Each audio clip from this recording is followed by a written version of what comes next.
All right, guys, I know there's a lot of confusion surrounding the conflict between Israel and Palestine. In recent days, Israel has launched a massive airstrike offense against the Gaza Strip. But to really comprehend this conflict, it's helpful to understand the events that have led up to today. In the most simple of terms, it goes like this. Israel exists right here in this spot on the eastern end of the Mediterranean. These 2 points on the map are Gaza and the West Bank, together known as Palestine. But it didn't always look like this. Following World War I, there were approximately 65,000 Jewish immigrants that had immigrated to Palestine, then under British rule. That's when Britain implemented the Balfour Declaration, which promised a Jewish homeland. Now, as Palestinians were driven out from the newly designated Jewish territory, clashes began, and they would continue for years to come. During the next decade, an additional 100,000 Jewish immigrants arrived. And yet, until the early 1930s, the Jewish population in the region remained under 17%. But that changed following the Holocaust, when international efforts to establish a Jewish homeland in the land of Palestine increased. And by 1947, the UN adopted a proposal that would divide Palestine into 2 states.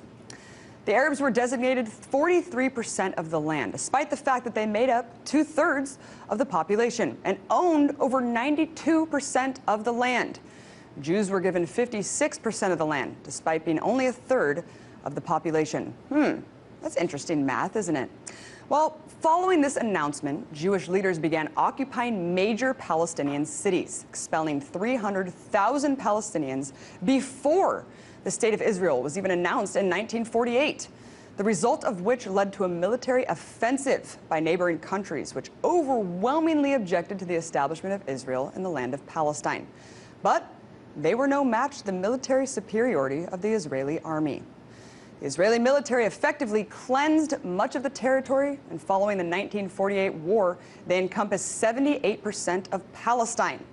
Now, although a ceasefire was declared, peace would remain a faraway thought, as now 700,000 Palestinian refugees fled into neighboring Arab states. In many ways, this was the catalyst for the escalating instability in the region. In 1967, another war led to the Israeli occupation of the remainder of historic Palestine, the land that we recognize today as the West Bank and Gaza.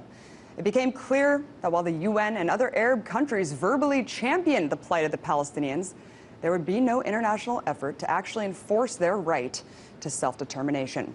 And in 1987, the first Intifada took place, a rebellion by the people of Palestine. Thousands were imprisoned and over 1,000 Palestinians were killed. In 1993, the Oslo peace talks began, which laid the groundwork for the apartheid system that we know too well today. And whatever economic and social rights the Palestinians had left, well, they were then dissolved. Now, by 2000, a second Intifada took place, claiming the lives of 5,500 Palestinians, as well as more than 1,000 Israelis. The Oslo years were a failure in policy by the Palestinian leadership, and in 2006, Hamas became the democratically elected leadership of Palestine. Now, Hamas is still considered to be a terrorist group by the U.S. government, and it's on the State Department list of terrorists. However, when taking this entire historical narrative into context, you must consider that any attacks against Israel by Palestinian groups is the unavoidable outcome of an aggressive military occupation of a people. The people of Palestine are suffering. They're still paying for the decisions of those who rashly acted on their behalf over the course of the last century. Thousands of homes are bulldozed and destroyed by the Israeli military every year against international law. The Palestinian people are being terrorized on a daily basis with checkpoints, methods of dehumanization. And all of this is happening in an open-air prison in which they are confined. You know, we only need to look back at the apartheid states of Northern Ireland and South Africa to see that what's happening today in Palestine is no different. Now, our elected leaders may be turning a blind eye to this injustice, but you don't have to.